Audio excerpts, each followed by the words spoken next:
लखनौमधून एक खळबळजनक घटना समोर आली असून यात एका व्यक्तीने मेडिकल कॉलेजच्या डॉक्टरांच्या संगनमताने त्याच्या एका सहकारी तरुणाचं गुप्त अंग कापून त्याचं लिंगच बदललं।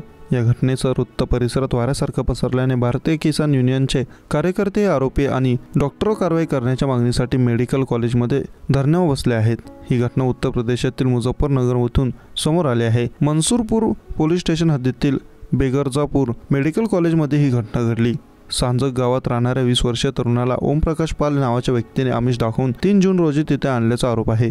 ओमप्रकाश यांनी मेडिकल कॉलेजच्या डॉक्टरांच्या संगनमताने त्याचं गुप्त अंग कापलं आणि त्याचं लिंग बदललं। पीडित तरुणाच्या म्हणण्यानुसार ओमप्रकाश हा त्याला गेल्या 2 वर्षांपासून धमकावून त्याच्याशी गैरकृत्य करत होता।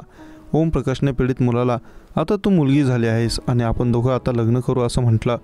या प्रकरणाची माहिती मिळता शेतकरी नेते श्याम पाल यांच्या नेतृत्वाखाली बीकेचे कार्यकर्तेही आरोपी ओमप्रकाश आणि डॉक्टरांवर कारवाई करण्याच्या मागणीसाठी मेडिकल कॉलेजमध्ये बेमुदत संपावर बसले आहेत। माहिती मिळता सीओ खतोली रामशीष यादव यांनीही मेडिकल कॉलेज गाठलं आणि कारवाईचे आश्वासन देऊन प्रकरण शांत केलं।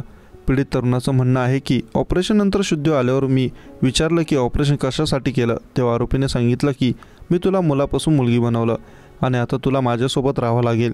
वकील तयार करून कोर्ट मॅरेज करायचं आहे। लखनौला जाऊ, माझे काका तिथे राहतात आणि त्यांनी 4 वर्षांपासून पेपर मिलमध्ये काम केलं आहे। आपण तिथेच घर बांधू असं तो म्हणाला। आरोपीने पीडित तरुणाच्या खात्यातून 35,000 रुपये काढले आहेत। तो 2 वर्षांपासून हॉस्पिटलच्या बेडवर पडलेल्या पीडिताने रडत सांगितले की आरोपी ओमप्रकाशने माझं आयुष्य उद्ध्वस्त केलं। हॉस्पिटलमध्ये काय होणार आहे याची मला कल्पना नव्हती, मी फक्त विश्वासाने आलो होतो।